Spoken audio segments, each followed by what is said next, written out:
দেশে এবং দেশের বাইরে যে যেখান থেকে আমার ভিডিওটি দেখছেন সবাইকে আমার অন্তরের অন্তঃস্থল থেকে জানাই আন্তরিক সালাম ও অভিনন্দন। আজকে দেখছেন আমি কামিনী ফুলের পাতা কাটছি। আজকে আমার একটা দোকানে বাসর ঘরের কাজ আছে, প্লাস একটা গাড়ি আছে সাজানোর জন্য। আমাদের পাশের গ্রামের বিয়ে, তো সেই জন্য আমি বাগান থেকে কিছু কামিনী পাতা সংগ্রহ করছি। আর এই পাতাগুলো কিন্তু বর্তমানে মার্কেট ডিমান্ড অনেক ভালো। প্রায় 1 কেজি পাতা বর্তমান প্রাইস 100 টাকার মতো পড়তেছে।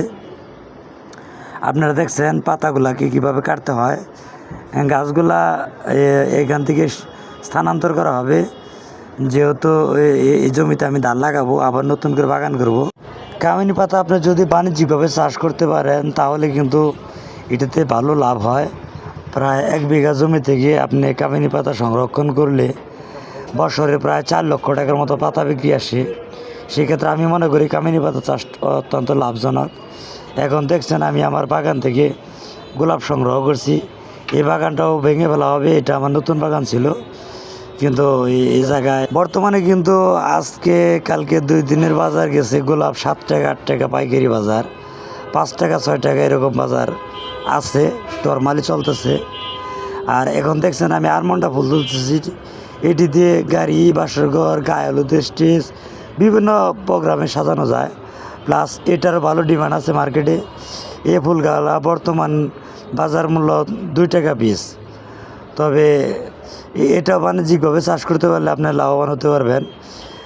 যদি আমাদের ভিডিওটা আপনাদের ভালো লাগে আর এরকম বাণিজ্যিকভাবে যদি কারো ফুল চাষ করতে ইচ্ছে হয় তাহলে আমার সাথে যোগাযোগ করতে পারেন। আমি আপনাদেরকে যতটুকু সম্ভব হেল্প করার চেষ্টা করব।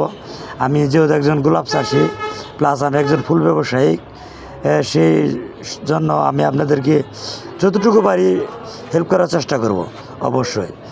আর আমি মনে করি যারা বেকার যুবক আছেন তারা যদি ফুলের চাষ করেন তাহলে আমার মনে হয় অল্প দিনে লাভবান হতে পারবেন, কারণ এটি একটি শৌখিন ব্যবসা। মানুষের এটি মনের খোরাক অ্যাকচুয়ালি বলা চলে। তো সেজন্য আপনাদের যদি কারো ইচ্ছে হয় যে ফুল চাষ করবেন, কোথা থেকে চারা সংগ্রহ করবেন এবং কিভাবে লাগাবেন এই সম্পর্কে আমাদের পরবর্তী ভিডিও আসবে।